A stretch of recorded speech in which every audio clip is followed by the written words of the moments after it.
میں اپنی خالہ کے بیٹے ابراہیم کو پسند کرتی تھی، اس سے شادی کرنا چاہتی تھی، اسی لیے خالہ کی بہت خدمت کرتی، پر خالہ نے ابراہیم کی شادی کسی اور لڑکی سے کر دی۔ ابراہیم کو اس لڑکے کے ساتھ خوش دیکھ کے میں بہت حسد کرتی۔ جب وہ لڑکی حاملہ ہوئی تو میں نے اسے پانی میں حمل ضائع کرنے کی دوا دے دی۔ وہ میرے سامنے تڑپنے لگی اور بولی، تم نے مجھے اس جہنم سے آزاد کیا، شکریہ۔ اس کے بعد خالہ نے ابراہیم کی شادی مجھ سے کر دی۔ شادی کی پہلی رات ابراہیم بولا، میں ایسا نہیں چاہتا، پر تم اب میری بیوی ہو تو جو کام میری بیوی کرتی تھی تمہیں بھی کرنا ہوگا، تبھی خوش رہو گی۔ جان تو میری تب نکلی جب ابراہیم مجھے ڈنر کے بہانے گھر سے باہر ایک کلب میں لے گیا، اور میں اپنی خالہ کے بیٹے ابراہیم کو پہلی بار اس دن سے دیکھ رہی تھی جب ہم بچپن میں ساتھ کھیلتے تھے، لیکن وقت کے ساتھ ساتھ یہ کھیل ایک عجیب سا تماشا بن گیا تھا۔ شاید وہ معصوم سی کشش تھی جو دھیرے دھیرے محبت میں بدل گئی۔ جب بھی وہ گھر آتا میرا دل دھڑکنے لگتا، اس کی باتیں، اس کا انداز، سب کچھ مجھے اچھا لگتا۔ میں نے کبھی یہ کسی سے نہیں کہا، حتیٰ کہ اپنی ماں سے بھی نہیں، کیونکہ دل میں ایک یقین تھا کہ ایک دن یہ بات خود ہی سب کو سمجھ آ جائے گی۔ میں نے خالہ کی خدمت میں اپنی جان لگا دی۔ صبح اٹھتے ہی ان کے لیے ناشتہ بناتی، دوپہر میں ان کے کمرے کی صفائی کرتی، شام کو چائے دیتی۔ وہ جب بیمار ہوتی میں رات بھر ان کے پاس جاگتی۔ مجھے لگتا تھا وہ بھی میرے دل کی بات سمجھتی ہیں۔ ایک دن خالہ نے کہا، بیٹا تم تو میری اپنی بیٹیوں سے بڑھ کے ہو۔ میں نے مسکرا کے کہا، خالہ جی میں تو بس آپ کو خوش دیکھنا چاہتی ہوں۔ دل میں ایک امید جاگی کہ شاید وہ میرے اور ابراہیم کے بارے میں سوچ رہی ہیں۔ ابراہیم اکثر میرے ساتھ نرم لہجے میں بات کرتا، تم بہت محنت کرتی ہو، تھک نہیں جاتی؟ وہ پوچھتا، میں مسکرا کے کہتی، تمہارے لیے تھکنا بھی اچھا لگتا ہے۔ وہ شاید میری بات کی گہرائی نہیں سمجھتا تھا، مگر مجھے فرق نہیں پڑتا تھا۔ میں اس کے ساتھ گزرے ہر لمحے کو قیمتی سمجھتی تھی۔ کئی بار جب گھر میں مہمان آتے، خالہ سب کے سامنے میری تعریف کرتی، یہ لڑکی نہ صرف خوبصورت ہے بلکہ کام کی بھی ماہر ہے۔ وہ کہتی، میں ان کے الفاظ کو اپنے خواب کی مضبوطی سمجھتی۔ مجھے لگتا کہ وہ سب کے سامنے مجھے اس لیے سراہتی ہیں تاکہ سب کو پتہ چلے کہ میں ابراہیم کے لیے بہترین ہوں۔ خالہ کے ساتھ میرا تعلق ماں بیٹی جیسا تھا۔ میں ان سے ہر بات کرتی، مگر اس ایک بات پہ چپ رہتی۔ کبھی کبھی وہ مجھے گہرائی سے دیکھتی اور میں نظریں چرا لیتی۔ دل کہتا تھا کہ وہ سب جانتی ہیں۔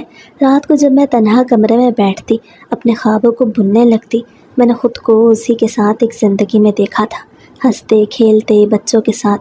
یہ خواب میرے دل کا سب سے قیمتی خزانہ تھے۔ کچھ بار ایسا بھی ہوا کہ ابراہیم کی کسی بات پر میں دنوں خوش رہی۔ ایک دفعہ اس نے کہا، تمہاری چائے دنیا کی سب سے اچھی چائے ہے۔ شاید یہ کام تعریف تھی، لیکن میرے لیے یہ کسی اعتراف محبت سے کم نہیں تھی۔ میں نے دل میں کئی بار دعا کی کہ وہ میری محبت کو سمجھے۔ خالہ جب بھی بیمار ہوتی میں ان کے لیے دوا لینے جاتی، کھانا تیار کرتی، ان کے بال سنوارتی۔ وہ مسکرا کے کہتی، اگر کبھی میں نہ رہی تو تم اس گھر کی رونق ہوگی۔ یہ جملہ میرے دل میں امید کی ایک اور کرن بن جاتا۔ میں سوچتی، اس گھر کی رونق بننے کے لیے ابراہیم کی بیوی ہونا ضروری ہے، اور وہ دن جلد ہی آئے گا۔ محلے کی عورتیں بھی کہتی، خالہ کی بھتیجی تو سب سے لائق ہے، قسمت اچھی ہے تو خالہ کے بیٹے سے شادی ہو جائے گی۔ میں اندر ہی اندر شرما جاتی اور یہ بات میرے دل کی گہرائی تک اتر جاتی۔ ایک دن میں چھت پہ کپڑے سکھا رہی تھی، ابراہیم وہاں آیا۔ ہوا میں ہلکے سے جھولتے دوپٹے کو ہٹاتے ہوئے اس نے کہا، تم اتنی خاموش کیوں رہتی ہو آج کل؟ میں نے ہلکی سی مسکراہٹ کے ساتھ کہا، بس دل چاہتا ہے کہ خاموشی کو سنو۔ وہ ہنس کے چلا گیا اور میں دیر تک اس ہنسی کو یاد کرتی رہی۔ خالہ کی نظر میں ہمیشہ ایک فرما بردار لڑکی تھی۔ میں نے کبھی کسی حکم کو انکار نہیں کیا، چاہے تھکن سے میرا جسم ٹوٹ رہا ہو، مگر ان کے لیے ہر کام کرتی۔ میں نے یہ سب محبت کے نام پہ کیا، اور بدلے میں صرف یہ چاہا کہ وہ مجھے اپنے بیٹے کے لیے پسند کرے۔ کبھی کبھار ابراہیم دوستوں کے ساتھ باہر جاتا تو میں دروازے سے اسے رخصت کرتی۔ وہ کہتا، بس دعا کرنا کام اچھا ہو۔ میں دل ہی دل میں دعا کرتی، اللہ یہ میرا ہو جائے۔ میری ہر دعا میں اس کا ذکر ہوتا۔ میں نے کئی بار سوچا کہ اپنی ماں سے بات کروں، مگر ڈر تھا کہ اگر بات خالہ تک پہنچی اور وہ ناراض ہو گئی تو سب ختم ہو جائے گا۔ اس لیے میں نے اپنے دل کی بات دل میں ہی رکھی۔ میری زندگی کے رنگ سب اسی ایک شخص سے جڑے تھے۔ اگر وہ خوش ہوتا تو میں خوش، اگر وہ ناراض ہوتا تو میرا دن بوجھل ہو جاتا۔ میں نے اس کے لیے اپنے خواب، اپنی خواہشات، حتیٰ کہ اپنی آزادی تک قربان کر دی۔ اس وقت میں یہ نہیں جانتی تھی کہ محبت کا راستہ ہمیشہ سیدھا نہیں ہوتا۔ میں نے اپنی تمام تر امیدیں ایک ایسے درخت سے باندھ دی تھیں جس کی جڑیں میں نے کبھی پرکھی ہی نہیں تھیں۔ مجھے لگتا تھا کہ محبت مجھے منزل دے گی، مگر یہ وہ سفر تھا جس کا انجام میں سوچ بھی نہیں سکتی تھی۔ پچھلے کچھ ہفتوں سے میں نے محسوس کیا کہ خالہ کے رویے میں معمولی سی تبدیلی آ گئی ہے۔ وہ پہلے کی طرح مجھ سے ہر بات نہیں کرتی، بعض اوقات بات کو ٹال دیتی ہیں۔ میں نے خود کو تسلی دی کہ شاید گھر کے کام اور مصروفیات کی وجہ سے ایسا ہے، مگر دل کے کسی کونے میں ایک چھوٹا سا خوف بیٹھا تھا۔ وہ شام یاد ہے جب سب لوگ ڈرائنگ روم میں بیٹھے تھے، چائے چل رہی تھی اور خالہ نے اچانک اعلان کیا، ابراہیم کی شادی طے ہو گئی ہے۔ یہ سنتے ہی میرا ہاتھ کپ سے ہل گیا اور تھوڑی سی چائے میز پہ گر گئی۔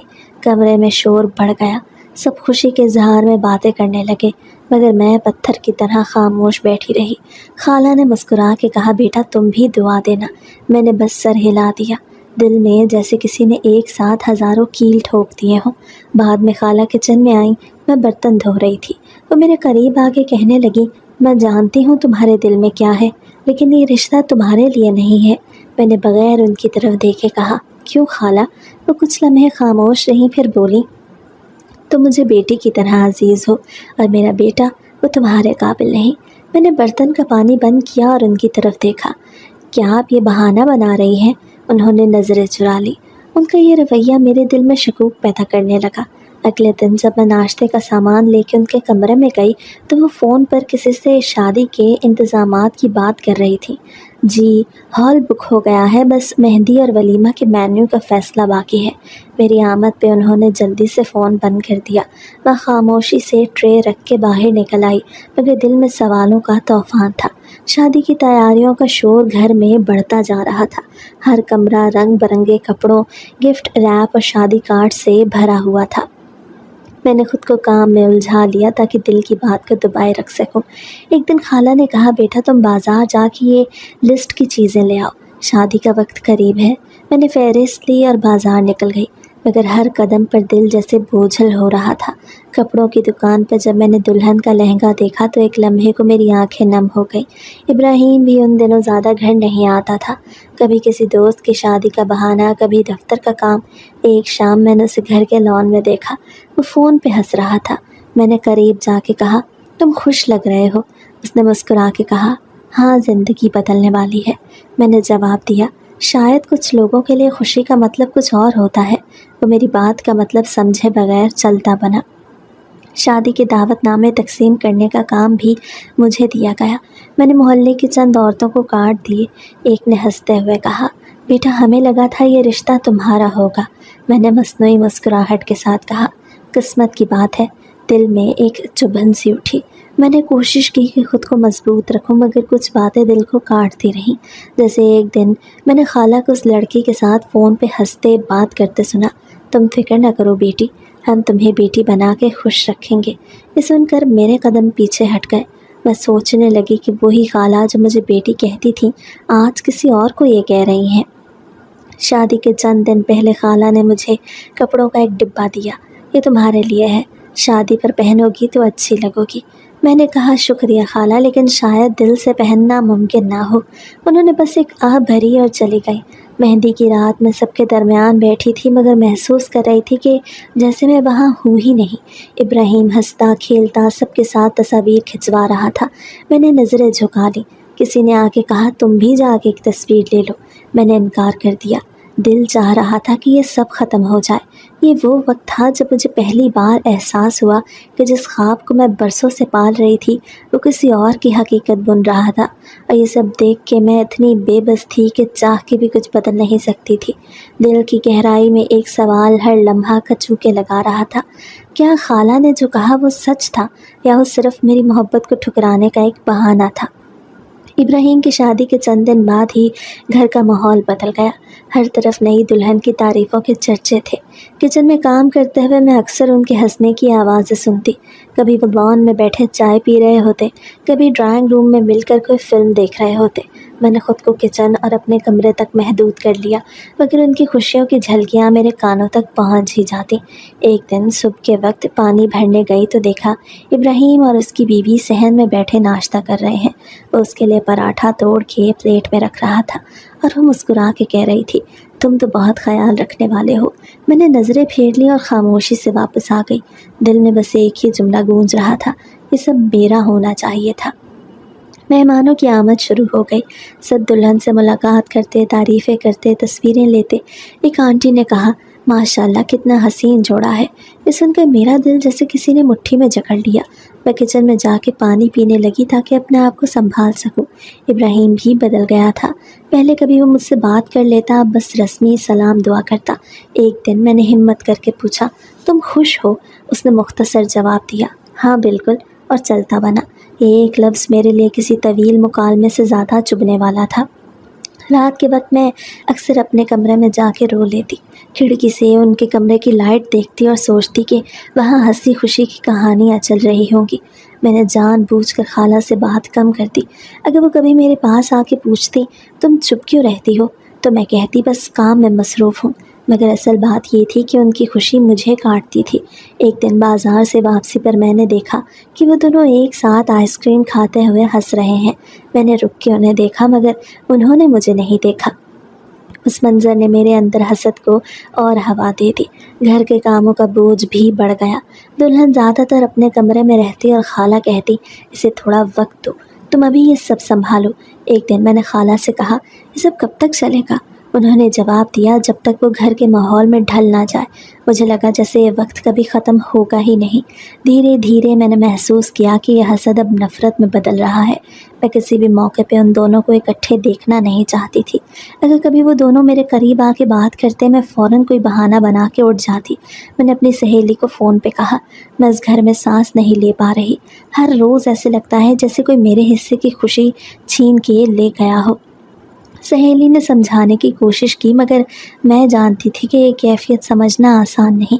ایک دن میں کچن میں چولہے پہ کھڑی تھی کہ دلہن آئی اور بولی، دیورانی جی آپ بھی کبھی ہمارے ساتھ چلیں۔ میں نے سخت لہجے میں کہا، تم لوگ اپنے مزے کرو، مجھے ضرورت نہیں۔ وہ تھوڑا چونکی مگر کچھ کہے بغیر واپس چلی گئی۔ میری زندگی کے رنگ جیسے مٹتے جا رہے تھے۔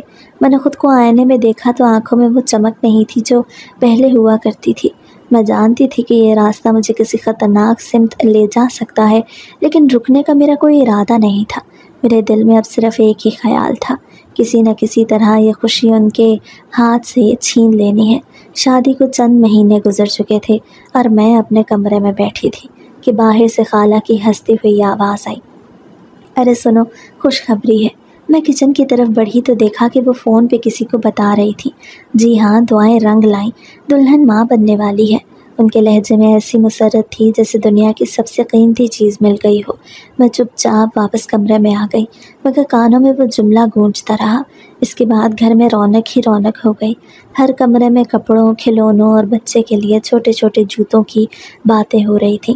ایک صبح خالہ نے بازار سے کپڑے کا گٹھرا منگوایا اور بولی، بیٹا یہ بچے کے کپڑے بنوانے کے لیے ہیں، تم بھی ساتھ چلو، کچھ اچھا ڈیزائن چن لینا۔ میں نے انکار کر دیا، خالہ میرے پاس اور بھی کام ہے۔ انہوں نے چونک کے مجھے دیکھا لیکن پھر کندھے اچکا کے چلی گئیں۔ ابراہیم کی بیوی کی طبیعت اب خاص خیال کے متقاضی تھی۔ خالہ نے گھر کے تمام بھاری کام مجھ پر ڈال دیے۔ میں صبح سے رات تک کام کرتی اور ہر بار جب وہ دونوں ہنس ہنس کے بات کرتے میرے دل میں ایک کانٹا چبھ جاتا۔ ایک دن شام کو میں پانی کا جگ لے کے ڈرائنگ روم میں گئی تو میں نے دیکھا کہ وہ اس کے پیٹ پہ ہاتھ رکھ کے کہہ رہا تھا، ہماری زندگی بدلنے والی ہے۔ اس کی بیوی ہنس کے بولی، ہاں اور تم بہترین باپ بنو گے۔ میں نے جگ رکھتے ہوئے کہا، پانی لے لیں۔ وہ دونوں شاید میری موجودگی کو نظر انداز کر رہے تھے۔ گھر میں حالات نارمل نظر آ رہے تھے۔ خالہ کبھی اس کے لیے تازہ جوس بنا کے لاتی، کبھی فروٹ۔ میں نے نوٹ کیا کہ وہ زیادہ تر پانی اور دودھ مجھ سے ہی منگواتی تھی کیونکہ خالہ دوسرے کاموں میں مصروف ہوتی۔ یہ میرے لیے موقع تھا۔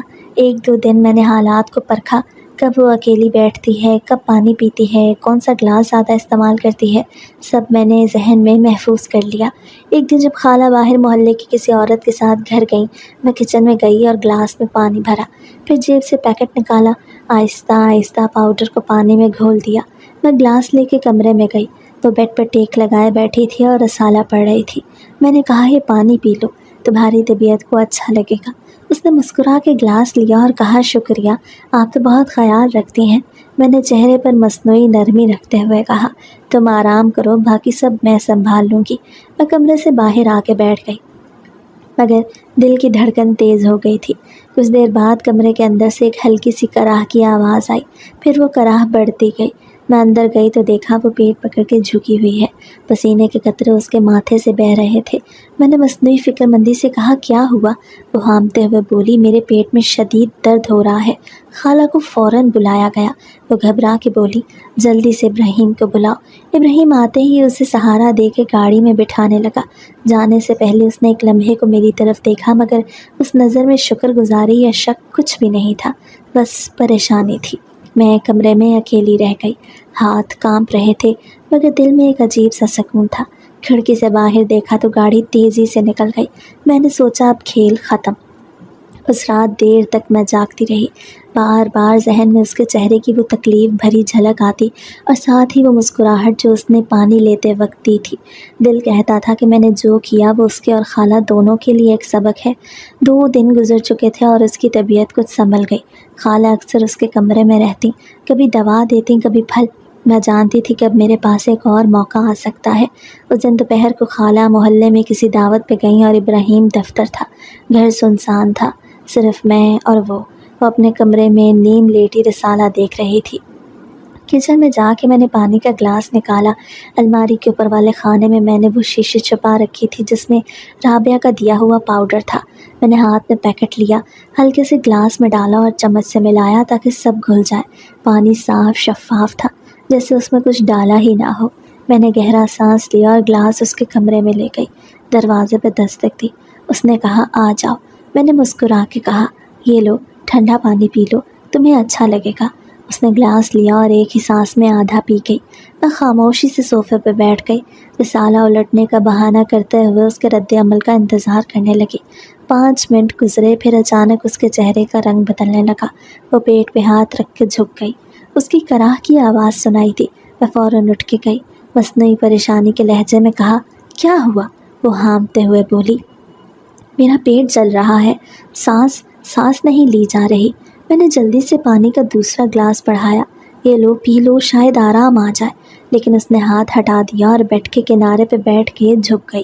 پسینے کے قطرے اس کے ماتھے سے بہہ رہے تھے مگر آنکھوں میں ایک عجیب سی روشنی تھی، جیسے تکلیف کے بیچ بھی اسے سکون مل رہا ہو۔ پھر اس نے دھیرے سے میری طرف دیکھا اور کہا، تم نے مجھے اس قید سے آزاد کیا، شکریہ۔ میرے لیے یہ جملہ غیر متوقع تھا۔ میں نے پلکیں جھپکی اور کہا، کیا؟ کس قید سے؟ لیکن وہ جواب دینے کے بجائے آنکھیں بند کر کے لمبی سانس لینے لگی، جیسے کوئی بوجھ اتر گیا ہو۔ اسی وقت دروازے پہ زور سے دستک ہوئی۔ یہ ابراہیم تھا۔ وہ کمرے میں داخل ہوا، بیوی کو اس حالت میں دیکھ کے چونک گیا۔ یہ کیا ہو رہا ہے؟ میں نے کہا، شاید پھر وہی مسئلہ ہو گیا ہے۔ وہ فوراً اس کے پاس بیٹھ گیا مگر اس نے اس کی طرف دیکھے بغیر کہا، مجھے ہسپتال لے جاؤ۔ ابراہیم نے مجھے اشارہ کیا، خالہ کو فون کرو۔ میں کچن میں گئی، فون اٹھایا اور خالہ کو اطلاع دی۔ دل ہی دل میں اپنے منصوبے کی کامیابی پر مطمئن تھی۔ میں نے سوچا اب سب ختم، ابراہیم کی خوشیوں کا چراغ بجھ جائے گا۔ اس دن ڈاکٹر کی رپورٹ آنے کے بعد گھر کا ماحول بالکل بدل گیا۔ خالہ کمرے میں بیٹھی گمسم تھیں، ان کے ہاتھ میں تسبیح تھی مگر ان کی انگلیاں سست روی سے چل رہی تھیں۔ میں ٹرے میں چائے لے کے ان کے پاس گئی۔ انہوں نے ایک نظر مجھے دیکھا اور کہا، ڈاکٹر نے کہہ دیا ہے وہ اب ماں نہیں بن سکے گی۔ میں نے مصنوعی افسوس ظاہر کرتے ہوئے کہا، اللہ کی مرضی خالہ، مگر دل میں ایک عجیب سی جیت کا احساس تھا۔ کچھ دن بعد وہ لڑکی اپنے میکے چلی گئی۔ اب گھر میں بس میں، خالہ اور ابراہیم رہ گئے۔ ابراہیم زیادہ وقت باہر گزارتا، جیسے گھر کا سکوت اسے گراں گزرتا ہو۔ ایک شام خالہ نے کہا، مجھے ابراہیم کے لیے کوئی رشتہ دیکھنا ہے۔ میں نے فوراً کہا، خالہ اگر آپ چاہیں تو ایک بات کر سکتی ہوں۔ وہ چونکی، کیا مطلب؟ میں نے نرمی سے کہا، میں آپ کے بیٹے کا ساتھ دے سکتی ہوں ہمیشہ کے لیے۔ خالہ نے نظریں پھیر لیں، اتنا آسان نہیں ہے۔ میں نے ان کے قریب بیٹھتے ہوئے کہا، میں آپ کو ہمیشہ ماں سمجھتی آئی ہوں، میں آپ کے بیٹے کو خوش رکھوں گی اور آپ جانتی ہیں میں اس گھر کا ہر ذمہ داری نبھا سکتی ہوں۔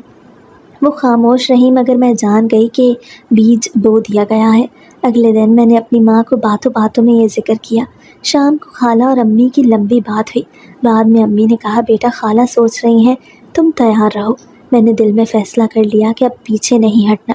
میں نے خالہ کے ساتھ زیادہ وقت گزارنا شروع کر دیا۔ بازار جانا ہو تو ان کا سامان اٹھانا، دوائی لانی ہو تو فوراً پہنچ جانا۔ ایک دن میں نے انہیں کہا، خالہ، ابراہیم کو کوئی ایسی لڑکی چاہیے جو اس گھر کو سمجھے۔ اور کون سمجھے گا مجھ سے بہتر؟ وہ خاموشی سے چائے پیتی رہیں۔ 2 ہفتے بعد خالہ نے مجھے کمرے میں بلایا۔ بیٹا، میں نے سوچ لیا ہے، اگر تم چاہتی ہو تو میں یہ رشتہ مان لوں گی۔ میرا دل زور سے دھڑکا، مگر میں نے خود کو سنبھالتے ہوئے کہا، خالہ، آپ کا فیصلہ میرے لیے عزت ہے۔ اب تیاریوں کا آغاز ہوا۔ رشتہ داری کے چند قریبی لوگوں کو اطلاع دی گئی۔ شادی سادگی سے ہونا طے پایا۔ میری ماں کپڑوں اور زیورات کی فکر میں لگ گئی۔ خالہ نے مجھے ایک سنہری جوڑا دیا، یہ میری طرف سے۔ میں نے کہا، شکریہ خالہ، یہ میرے لیے سب سے قیمتی تحفہ ہے۔ شادی کا دن آیا۔ محلے والے حیران تھے، کچھ خوش کچھ چپ۔ ولیمے کے ہال میں سب کی نظریں مجھ پہ تھیں۔ میں نے سجی سوری آنکھوں سے ابراہیم کو دیکھا، مگر اس کے چہرے پہ کوئی خوشی نہیں تھی۔ وہ نکاح کے الفاظ سن رہا تھا، مگر آنکھوں میں ایک عجیب سا خلا تھا۔ شادی کے بعد جب ہم گھر پہنچے تو خالہ نے رسم کے مطابق سب کو دعا دی۔ ابراہیم میرے قریب کھڑا تھا، مگر اس کی نظریں بار بار دوسری طرف جا رہی تھیں۔ میں نے سوچا وقت کے ساتھ سب ٹھیک ہو جائے گا۔ پہلی رات کے کھانے پہ ہم تینوں ساتھ بیٹھے۔ خالہ نے کہا، بیٹا، آج سے تم دونوں اپنی زندگی خود سنبھالو۔ میں نے کہا، جی خالہ۔ ابراہیم نے بس سر ہلایا۔ کھانے کے دوران اس نے ایک بار بھی میری طرف نظر نہیں ڈالی۔ خالہ نے اگلے دن کہا، بیٹا، تمہیں صبر کرنا ہوگا، وقت کے ساتھ وہ بدل جائے گا۔ میں نے مسکرا کے کہا، جی خالہ، میں کوشش کروں گی، مگر دل میں ایک بات طے تھی، چاہے وقت لگے، یہ زندگی میری ہوگی۔ شادی کے چند دن بعد محلے کی ایک عورت آئی اور بولی، ہمیں تو لگا تھا وہ تمہیں قبول نہیں کرے گا، مگر دیکھو سب ہو گیا۔ میں نے ہلکا سا مسکرا کے کہا، کچھ چیزیں قسمت سے ہوتی ہیں۔ ابراہیم اب بھی بات کم کرتا تھا، مگر میں نے اس کے لیے چھوٹی چھوٹی خوشیوں کا انتظام شروع کر دیا۔ کبھی اس کا پسندیدہ کھانا، کبھی کپڑے۔ میں چاہتی تھی کہ وہ محسوس کرے کہ میں اس کی زندگی بہتر بنا سکتی ہوں، مگر اس کی آنکھوں میں اب بھی ایک دیوار تھی، ایک فاصلہ۔ میں نے فیصلہ کیا کہ یہ دیوار وقت کے ساتھ گرانی ہوگی، چاہے کتنی بھی محنت کیوں نہ کرنی پڑے۔ شادی کی رسمیں ختم ہو چکی تھیں۔ رات کو خالہ سب کو رخصت کر کے اپنے کمرے میں چلی گئیں اور میں اس کمرے میں داخل ہوئی جو ابراہیم کا اور میرا تھا۔ کمرے میں ہلکی سی خوشبو پھیلی ہوئی تھی، بیڈ پر پھولوں کی پتیاں بکھری ہوئی تھیں۔ میں نے سوچا یہ لمحہ شاید ہمارے نئے سفر کی شروعات ہوگا۔ میں نے دوپٹہ سنبھالتے ہوئے بیڈ کے کنارے بیٹھنے کی کوشش کی، مگر ابراہیم کھڑکی کے پاس کھڑا تھا، سگریٹ کا دھواں باہر پھینکتے ہوئے۔ میں نے ہلکے لہجے میں کہا، آپ بیٹھے نہ، تھک گئے ہوں گے۔ وہ آہستہ آہستہ میری طرف آیا، مگر اس کے چہرے پہ نرمی نہیں تھی۔ بیڈ کے قریب آ کے وہ بولا، میں یہ نہیں چاہتا تھا، مگر اب تم میری بیوی ہو، جو کام میری بیوی کرتی تھی تمہیں بھی کرنے ہوں گے، تبھی خوش رہ سکو گی۔ میں ایک پل اس کے چہرے کو دیکھتی رہی۔ الفاظ سمجھ آ رہے تھے، مگر ان کا مطلب دھندلا سا تھا۔ میں نے سنبھل کے کہا، کس کام کی بات کر رہے ہیں؟ وہ مسکرا کے بولا، وقت آنے پہ سب بتا دوں گا۔ پھر بیڈ کے کونے پہ بیٹھ کے فون نکالنے لگا۔ میرے ذہن میں خیال آیا کہ شاید وہ اپنی پہلی بیوی کی یاد میں ہے۔ میں نے چپ رہنا بہتر سمجھا۔ خاموشی کا بوجھ کمرے میں بڑھنے لگا۔ کچھ دیر بعد اس نے کہا، تمہیں کل صبح تیار رہنا ہوگا، میں تمہیں ایک جگہ لے جاؤں گا۔ میں نے سر ہلایا اور سوچا شاید کہیں باہر کھانے یا گھومنے لے جائے گا۔ رات کا زیادہ حصہ وہ فون پر کسی سے بات کرتا رہا۔ میں نے بس اتنا سنا، ہاں کل نیا سیٹ اپ ہو جائے گا۔ اس کے بعد وہ لائٹ آف کر کے سو گیا۔ میں کروٹ بدلتی رہی، نیند آنے کا نام نہیں لے رہی تھی۔ صبح وہ جلدی اٹھ گیا۔ میں نے کہا، کہاں جا رہے ہیں؟ اس نے کہا، کام ہے، تم تیار ہو جاؤ، شام کو نکلیں گے۔ دن بھر میں نے گھر کے کام نپٹائے اور شام کو بہترین لباس پہنا، جیسا میں نے سوچا تھا کہ ایک نئی دلہن کو شوہر کے ساتھ جانا چاہیے۔ شام کو وہ آیا، مگر اس کے چہرے پر اب بھی وہی سنجیدگی تھی۔ گاڑی میں بیٹھ کے ہم نکلے۔ میں نے ہلکے سے پوچھا، ہم کہاں جا رہے ہیں؟ اس نے کہا، بس پہنچ کے پتہ چل جائے گا۔ راستے بھر وہ خاموش رہا، بس کبھی کبھار فون کالز اٹینڈ کرتا۔ ایک کال میں نے سنا، ہاں آج رات کا شو کنفرم کر دو۔ یہ لفظ سن کے میرے ذہن میں سوال ابھرے، مگر میں نے کچھ نہ کہا۔ راستے میں گاڑی شہر کی بھیڑ سے گزر کر ایک پرسکون علاقے میں آئی، پھر اچانک ایک بڑی عمارت کے سامنے رک گئی۔ باہر نیون لائٹس چل رہی تھی اور بورڈ پہ بڑے حروف میں ڈانس اینڈ میوزک لاؤنج لکھا تھا۔ میرا دل ایک لمحے کو جیسے رک گیا۔ میں نے ہچکچاتے ہوئے کہا، یہاں کیوں آئے ہیں؟ وہ بولا یہی وہ جگہ ہے جہاں تمہیں آنا ہوگا۔ میں نے حیرت سے پوچھا کیوں؟ اس نے مختصر جواب دیا، کیونکہ میری بیوی ہمیشہ یہی کرتی تھی۔ میں نے سن کے گھبراہٹ چھپانے کی کوشش کی۔ کیا مطلب؟ وہ بولا یہاں شو ہوتا ہے، تمہیں پرفارم کرنا ہوگا، یہ کام ہم دونوں کے لیے اچھا کماتا ہے۔ میرے ہاتھ کانپنے لگے۔ میں نے کہا میں یہ نہیں کر سکتی۔ وہ مسکرا کے بولا کرنا پڑے گا، تبھی یہ شادی چل سکے گی۔ پھر گاڑی سے اتر کے میرے لیے دروازہ کھولا۔ میں اندر جانے سے ہچکچائی، مگر وہ میرا ہاتھ پکڑ کے اندر لے گیا۔ اندر ہال میں رنگ برنگی روشنیوں کا کھیل تھا، موسیقی کی بیس ہر طرف گونج رہی تھی۔ ایک طرف میزوں پہ لوگ بیٹھے تھے اور اسٹیج پہ کوئی ڈانس کر رہا تھا۔ وہ مجھے ایک خالی کمرے میں لے گیا اور کہا یہ تمہارا چینجنگ روم ہے، رات کا شو تمہارا ہوگا، کپڑے تمہیں اندر مل جائیں گے۔ میں نے کپڑوں کی طرف دیکھا، چمکدار اور حد سے زیادہ کھلے ڈیزائن کے۔ میں نے ایک بار پھر کہا میں یہ نہیں کروں گی۔ وہ سخت لہجے میں بولا یہی شرط ہے، میری پہلی بیوی نے بھی یہی کیا اور ہم نے بہت کمایا، تم بھی یہ کرو گی۔ میں نے ہونٹ کاٹتے ہوئے نظریں جھکا لی۔ دماغ میں سوالات اور خوف کا طوفان تھا۔ اس لمحے مجھے اندازہ ہوا کہ وہ جملہ جو کام میری بیوی کرتی تھی کس طرف اشارہ کر رہا تھا۔ کمرے کا دروازہ بند ہوتے ہی میں نے خود کو سنبھالنے کی کوشش کی۔ باہر سے میوزک کی آواز تیز ہو رہی تھی اور میرا دل دھڑکنے لگا۔ میں نے سوچا کہ شاید ابھی میرے پاس کوئی موقع نکلنے کا ہے، مگر ابراہیم کی سخت نظریں ذہن میں آتے ہی میں پتھر کی طرح ساکت ہو گئی۔ یہ رات میری زندگی کا رخ بدلنے والی تھی، اور اس کا آغاز ایک ایسی بات سے ہوا جو شادی کی پہلی رات میرے کانوں میں سرگوشی کی طرح آئی، مگر اب ایک بھیانک حقیقت بن چکی تھی۔ صبح کا وقت تھا جب وہ معمول سے ہٹ کے نسبتاً خوش نظر آیا۔ ناشتہ کرتے ہوئے اس نے کہا آج شام ڈنر پہ چلتے ہیں۔ میں نے ایک پل کو اس کے دیکھا۔ اس کے چہرے پہ پہلی بار تھوڑی نرمی محسوس ہوئی۔ دل میں امید جاگی کہ شاید وہ مجھے اب اپنی بیوی ماننے لگا ہے۔ میں نے اس بات میں سر ہلایا۔ ٹھیک ہے، میں تیار رہوں گی۔ پورا دن اسی سوچ میں گزر گیا کہ وہ کہاں لے کے جائے گا۔ میں نے سب سے اچھا لباس نکالا، ہلکا سا میک اپ کیا اور آئینے کے سامنے کھڑے ہو کے سوچتی رہی کہ شاید آج ہماری زندگی کا ایک نیا آغاز ہو۔ شام کو وہ تیار ہو کے آیا، گاڑی کی چابی گھماتے ہوئے بولا چلیں۔ میں نے ہاں میں سر ہلایا۔ گاڑی شہر کی بھیڑ بھاڑ سے نکل کے روشن سڑکوں پہ دوڑ رہی تھی۔ میں بار بار سوچ رہی تھی کہ ہم کس ریسٹورنٹ جا رہے ہیں، مگر وہ خاموش تھا۔ کبھی کبھار فون اٹھاتا اور مختصر جملے بولتا، ہاں سب تیار رکھنا، وقت پہ پہنچ جائیں گے۔ میں نے ایک بار پوچھا کہاں جا رہے ہیں؟ اس نے ہلکا سا مسکرا کے کہا تمہیں پسند آئے گا۔ تقریباً آدھے گھنٹے بعد گاڑی ایک بڑی اور چمکتی عمارت کے سامنے رک گئی۔ باہر بڑے بڑے نیون بورڈز جل رہے تھے، پلس اسٹار کلب کا نام چمک رہا تھا۔ میرے قدموں تلے زمین کھسک گئی۔ میں نے ہچکچاتے ہوئے کہا یہ یہاں کیوں آئے ہیں؟ وہ بولا اندر چل کے دیکھو۔ ہم عمارت کے اندر داخل ہوئے۔ سامنے لمبی لابی تھی جہاں تیز میوزک کی مدھم آواز سنائی دے رہی تھی۔ دائیں طرف ایک ہال کے دروازے سے روشنی باہر آ رہی تھی۔ میں نے قدم روک دیے، مگر وہ میرا ہاتھ پکڑ کے بولا چلو وقت ضائع مت کرو۔ وہ مجھے ایک چھوٹے سے کمرے میں لے گیا جس کے بیچ میں صوفہ اور ایک میز رکھی تھی۔ کمرے کے کونے میں ایک ریک پر چمکدار اور بھڑکیلے کپڑے لٹک رہے تھے۔ میں نے گھبرا کے کہا یہ کون سی جگہ ہے؟ وہ مسکرایا، یہاں تمہارے لیے ڈانس کا انتظام ہے۔ میری سانس رک گئی۔ کیا مطلب؟ میں نے تیز لہجے میں پوچھا۔ وہ پرسکون انداز میں بولا بالکل وہی مطلب جو تم سن رہی ہو۔ تم سٹیج پہ جاؤ گی، پرفارم کرو گی اور اس کے بدلے پیسے ملیں گے۔ میں نے چیخنے کے قریب لہجے میں کہا میں یہ نہیں کر سکتی۔ وہ ہنسا، میری پہلی بیوی نے بھی یہی کہا تھا، مگر بعد میں سمجھ گئی کہ یہ ہمارا کاروبار ہے، اس لیے ہم نے بہت کمایا۔ میں نے پیچھے ہٹتے ہوئے کہا یہ شادی کے بعد سے تم مجھ سے یہی چاہتے ہو؟ وہ سخت لہجے میں بولا یہی شرط ہے، اگر تم نے انکار کیا تو یہ رشتہ نہیں چلے گا۔ اسی وقت ایک درمیانی عمر کا شخص کمرے میں داخل ہوا۔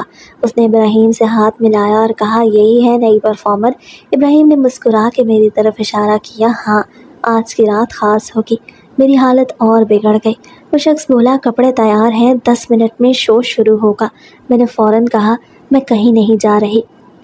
ابراہیم نے میرا بازو پکڑ کے کرسی پر بٹھا دیا، یہ کام تم کرو گی۔ کمرے میں ہوا بوجھل ہو گئی۔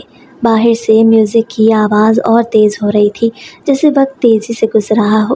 میں نے کپڑوں کی طرف دیکھا اور دل میں خوف کی لہر دوڑ گئی۔ میں نے ایک آخری کوشش کرتے ہوئے کہا ابراہیم تم یہ سب ختم کرو، ہم کوئی اور طریقہ نکال سکتے ہیں۔ وہ طنزیہ ہنسا۔ ہم کوئی اور طریقہ نکال سکتے ہیں؟ وہ طنزیہ ہنسا۔ کوئی اور طریقہ؟ تمہیں لگتا ہے کہ اس دنیا میں آسان راستے ہوتے ہیں؟ اس شخص نے ابراہیم کو اشارہ کیا۔ میں جا رہا ہوں، اسے 5 منٹ میں اسٹیج پہ ہونا چاہیے۔ وہ دروازہ بند کر کے چلا گیا۔ اب کمرے میں صرف ہم دونوں تھے۔ میں نے چپ رہنا ہی بہتر سمجھا، مگر دماغ تیزی سے سوچ رہا تھا کہ کیسے نکلوں۔ وہ بار بار گھڑی دیکھ رہا تھا۔ ایک لمحے کے لیے اس نے فون اٹھایا اور کمرے سے باہر نکل گیا۔ یہ میرا پہلا موقع تھا، مگر میرے قدم جیسے زمین سے جڑے ہوئے تھے۔ واپسی پر وہ بولا، تیار ہو جاؤ، یہ تمہاری زندگی کا پہلا اور یادگار شو ہوگا۔ اس کے چہرے پہ ایک عجیب سا اعتماد تھا، جیسے وہ جانتا ہو کہ میں انکار نہیں کر سکوں گی۔ میں نے دروازے کے پار ہال کی روشنیوں کو دیکھا، جہاں شاید سینکڑوں آنکھیں اسٹیج کی طرف لگی ہوئی تھی۔ دل کی دھڑکن اتنی تیز تھی کہ میوزک کی بیس کے ساتھ ٹکرا رہی تھی۔ یہ رات میرے لیے ڈنر کے بہانے شروع ہوئی، مگر اب ایک ایسے کھیل میں بدل چکی تھی جس کے اصول میں نے نہیں بنائے تھے، اور ابراہیم نے صاف کہہ دیا تھا کہ اس کھیل میں میرا کردار طے شدہ ہے۔ ہال میں روشنیوں کا کھیل تیز ہو چکا تھا۔ رنگین اسپاٹ لائٹ اسٹیج پہ پڑ رہی تھیں اور میوزک کا بیس دیواروں کو ہلا رہا تھا۔ ابراہیم نے دروازہ کھول کے اشارہ کیا، چلو وقت ہو گیا ہے۔ میں کرسی پہ بیٹھی رہی اور مصنوعی کمزوری کے ساتھ سر تھام لیا۔ مجھے چکر آ رہے ہیں، شاید طبیعت ٹھیک نہیں۔ وہ بھویں چڑھا کے بولا، یہ وقت ڈرامے کا نہیں۔ میں نے تھوڑا جھک کے کہا، میں گر جاؤں گی، لوگ تماشا بنائیں گے، پھر تمہیں نقصان ہوگا۔ اس کے چہرے پہ ایک لمحے کے لیے تذبذب آیا۔ اس نے کہا، ٹھیک ہے بیٹھو، میں پانی لاتا ہوں۔ جیسے ہی وہ باہر گیا میرا دل دھڑکنے لگا۔ میں نے فوراً پرس اٹھایا اور دروازے کی طرف لپکی۔ کمرے سے نکل کر میں نے دائیں بائیں دیکھا۔ ہال کے اندر لوگ اپنے آپ میں مصروف تھے، کسی نے میری طرف توجہ نہ دی۔ میں ہجوم میں گھل مل کر آہستہ آہستہ دروازے کی طرف بڑھ گئی۔ ایک ویٹر ٹرے لیے میرے سامنے آ گیا۔ میں نے سر جھکا کے آگے بڑھنے کی کوشش کی۔ میوزک اتنا تیز تھا کہ میرے قدموں کی آہٹ کسی کو سنائی نہیں دے سکتی تھی۔ میں دروازے کے قریب پہنچی تو 2 بڑے باؤنسر کھڑے تھے۔ میں نے پرس سے فون نکالا، کان پہ لگا کے تیزی سے چلنے کا بہانہ کیا۔ ایک نے سرسری نظر ڈالی اور مجھے جانے دیا۔ جیسے ہی میں باہر نکلی، ٹھنڈی ہوا نے میرا چہرہ چھو لیا، مگر دل کی دھڑکن اور تیز ہو گئی۔ سڑک پر آ کر میں نے ارد گرد دیکھا، ایک ٹیکسی تھوڑا آگے کھڑی تھی۔ میں نے دوڑ کے دروازہ کھولا اور اندر بیٹھ گئی۔ ڈرائیور نے کہا، کہاں جانا ہے بی بی؟ میں نے ہانپتے ہوئے کہا، گلزار کالونی، جلدی۔ وہ گاڑی آگے بڑھا گیا اور میں کھڑکی سے پیچھے دیکھتی رہی کہ کہیں ابراہیم پیچھے تو نہیں آ رہا۔ 25 منٹ بعد گاڑی میری پرانی سہیلی سائمہ کے گھر کے سامنے رک گئی۔ میں نے کرایہ دیا اور دروازے پہ جا کے بیل بجائی۔ سائمہ نے دروازہ کھولا تو مجھے دیکھ کے حیران رہ گئی۔ ارے تم اس وقت اور یہ حال؟ میں نے اس کے ہاتھ پکڑ لیے۔ مجھے پناہ چاہیے ورنہ وہ مجھے ختم کر دے گا۔ وہ فوراً اندر لے گئی۔ بیٹھو، میں پانی لاتی ہوں۔ میں صوفے میں بیٹھ گئی، ہاتھ کانپ رہے تھے۔ سائمہ نے پانی دیا اور پاس بیٹھ کے پوچھا، کیا ہوا، کس سے بھاگ رہی ہو؟ میں نے صرف اتنا کہا، ابراہیم۔ سائمہ نے چونک کے کہا، تمہارا شوہر؟ تم تو کہہ رہی تھی کہ تمہاری شادی ہو گئی ہے اور سب ٹھیک ہے۔ میں نے تلخ ہنسی کے ساتھ کہا، سب ٹھیک نہیں تھا، سب ایک دھوکہ تھا۔ رات گہری ہو رہی تھی اور میں نے کھڑکی سے باہر دیکھا۔ سنسان گلی میں کہیں کہیں بلب ٹمٹما رہا تھا۔ سائمہ نے کہا، تم یہاں رک سکتی ہو، مگر یہ مت بھولنا کہ وہ تمہیں ڈھونڈنے آ سکتا ہے۔ میں نے سر ہلایا۔ میں تیار ہوں، مگر اس کے ساتھ واپس نہیں جاؤں گی۔ ہم دونوں نے کچن میں جا کے چائے بنائی۔ سائمہ نے کہا، یہ سب کیسے شروع ہوا؟ میں نے مختصر بتایا۔ مجھے ڈنر کے بہانے کلب لے گیا اور وہاں میں رک گئی۔ الفاظ گلے میں اٹک گئے۔ اسی وقت دروازے پر زور کی دستک ہوئی۔ ہم دونوں چونک گئے۔